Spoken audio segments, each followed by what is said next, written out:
সোমবার পূর্বস্থলী দক্ষিণ বিধানসভা কেন্দ্রের সুলতানপুর গ্রাম পঞ্চায়েতের হৃদয়পুর গ্রামে বিজেপি কর্মীদের উপর হামলার অভিযোগ ঘিরে উত্তেজনা ছড়িয়েছে এলাকায়।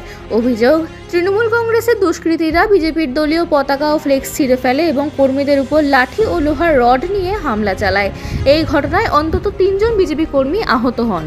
স্থানীয় সূত্রে জানা গেছে, বিজেপির বুথ সভাপতি অশোক বাগ দলীয় পতাকা ও ফ্লেক্স লাগিয়ে বাড়ি ফেরার সময় আচমকা এই হামলার শিকার হন। তাকে বাঁচাতে গিয়ে আরও কয়েকজন কর্মী আহত হন। ঘটনার পর এলাকায় চাঞ্চল্য ছড়িয়ে পড়ে। ঘটনার খবর পেয়ে দ্রুত ঘটনাস্থলে পৌঁছান বিজেপির প্রার্থী প্রাণকৃষ্ণ তপাদার। তিনি আহতদের সঙ্গে কথা বলেন এবং পুলিশের ভূমিকা নিয়ে ক্ষোভ প্রকাশ করেন। পরে অভিযুক্তদের গ্রেপ্তারের দাবিতে কালনার বুলবুলিতলা পুলিশ ফাঁড়ির সামনে বিজেপি কর্মী সমর্থকরা রাস্তা অবরোধ করে এবং বিক্ষোভ দেখাতে শুরু করেন।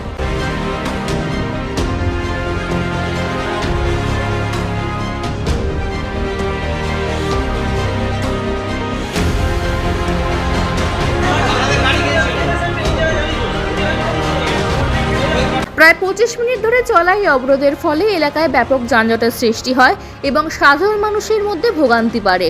পরে সাধারণ মানুষদের অসুবিধার কথা মাথায় রেখে অবরোধ তুলে নেওয়া হয়।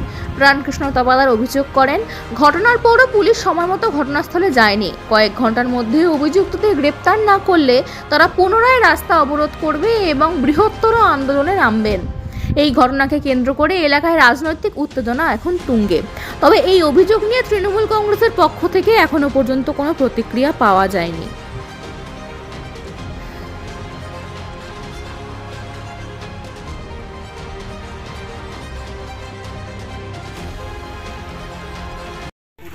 দক্ষিণ বিধানসভার সুলতানপুর অঞ্চলে আমাদের কর্মী, আমাদের বুথ সভাপতি অশোক বাগ, ওনার নেতৃত্বে দলীয় পতাকা ফেস্টন লাগানো হচ্ছিল। সেটা দেখে তৃণমূলের যে হারার ভয়টা রয়েছে তাদের সহ্য হচ্ছিল না। তারপরে অশোক বাগ তার বাড়িতে যায়, আর ওখানে যাওয়ার পরে তৃণমূলের যে দুষ্কৃতী রয়েছে ওনারা গিয়ে তার বাড়িতে গিয়ে শাবল, রড এসব নিয়ে গিয়ে তার মাথায় মারার চেষ্টা করে, তাকে প্রাণে মেরে ফেলার চেষ্টা করে।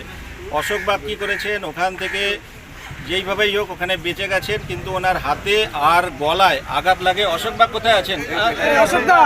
ওনাকে দেখুন কীভাবে অত্যাচারিত হচ্ছে আমাদের কর্মীরা, আমাদের বুথ সভাপতি, আমাদের নেতৃত্ব। দেখুন এখানে লেগেছে, এখানে গলায় লেগে গেছে। তাই আমরা পুলিশ প্রশাসনকে জানাতে আসলাম। পুলিশ প্রশাসন যদি 2 ঘন্টার মধ্যে যদি ব্যবস্থা না নেয়, আমরা 2 ঘন্টার পরে আবার অবরোধে বসবো।